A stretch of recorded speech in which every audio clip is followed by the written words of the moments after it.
So I forgot to tell you guys last week I got a speeding ticket on my way home from South Carolina in Virginia.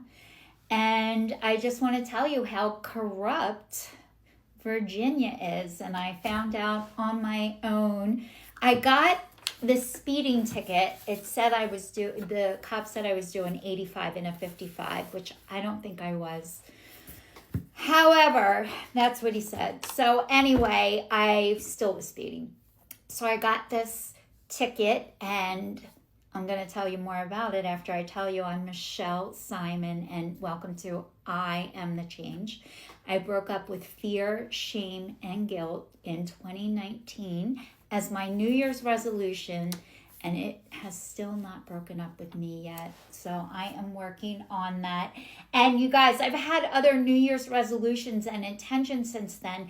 And one of them was not to weigh myself every effing day.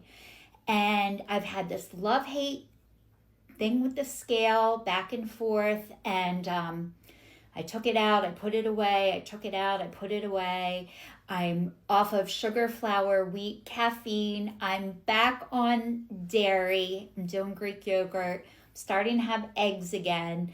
I'm starting to change up my food. I'm still celery juicing, and I had that, and I started to gain weight, and I was getting so upset. Last year, I was so skinny because I was so sick.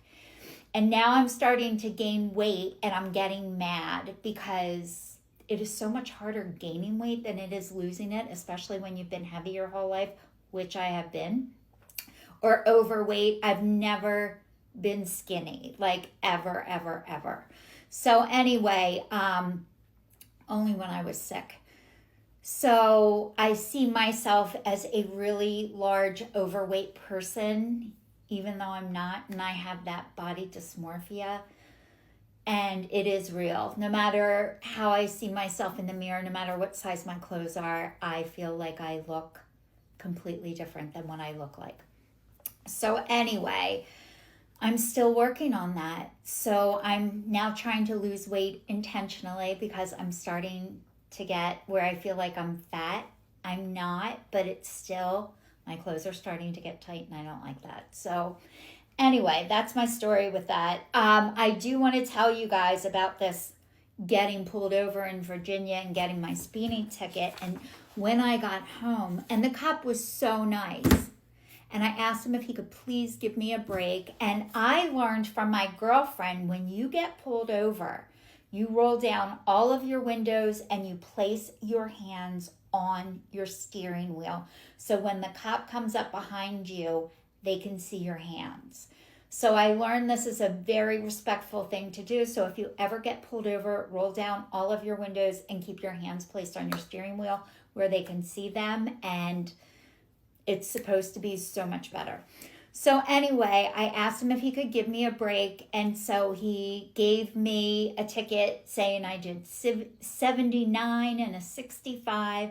And he's like, "Where are you going to?" And I was coming home from Angelo's house, and I just wanted to dip my toes in the sand. Like, I've been so sick for so long. I just felt like I needed to really ground my feet in sand. And I'm like, I'm on my way to put my toes in the sand.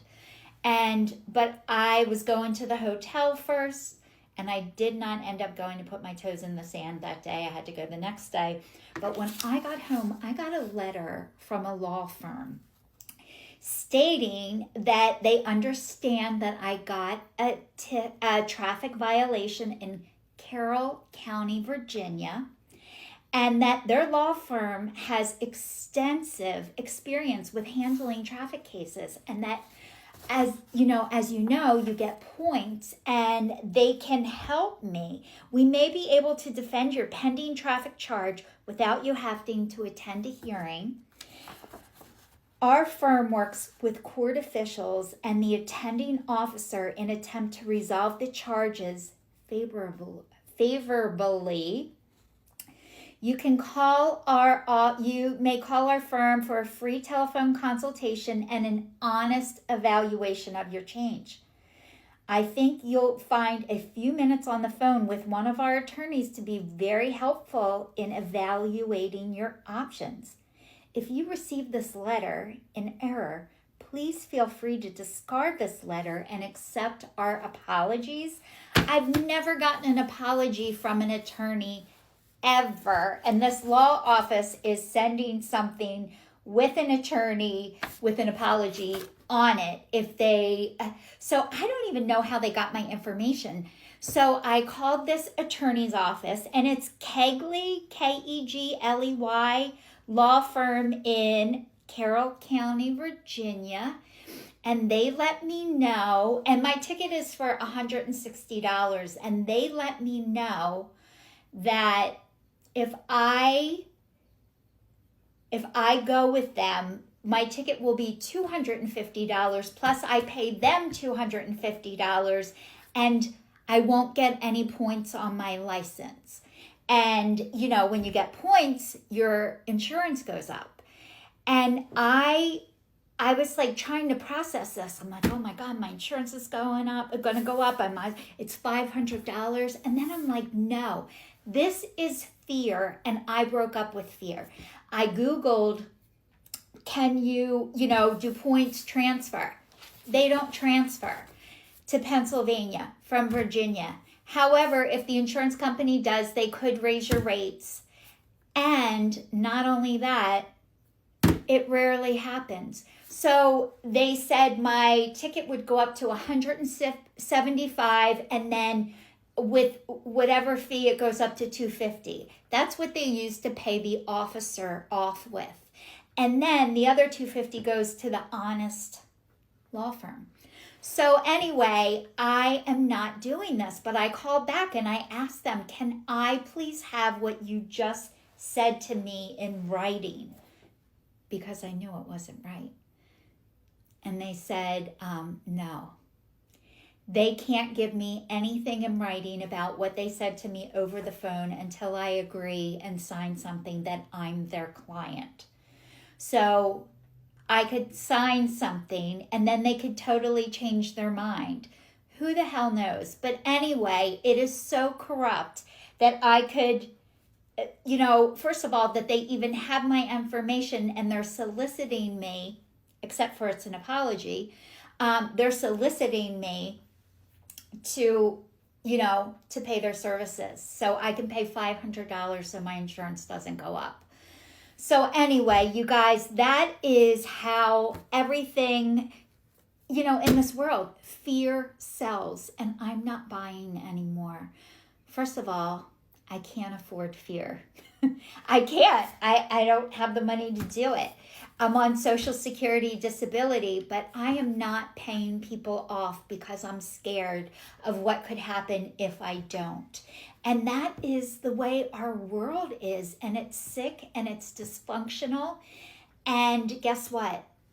Everything that is based on a lie is coming down. And I've been following, first of all, I got to go to line dancing. I went on Monday night, which they have it on Monday night at my Y, which I didn't know. And I don't know if I can do it at night. My brain, I like to pay attention that late, even though, I'm 53 now, going to be 54. 7 o'clock at night to learn new things is very difficult for this brain. And then the other thing is I still have my depression. I still have my headaches. I'm back on the nicotine patch and ivermectin, bendazole, and I'm doing the protocol. It said if you start to feel sick and not feel good when you do this, hang in there, it's gonna pass. So that's what I'm doing. I'm doing the 7 mgs of nicotine and I move it all around between my chest and my arms. So I've been doing that. You replace it every 24 hours, and that's the brand Rugby I've been using so far. And I have to tape it on top because I bought bigger patches and I cut them. So anyway, so I didn't go on Tuesday because I physically couldn't. I did go to line dancing today, and it's all because I got a new Fitbit and it's motivating me.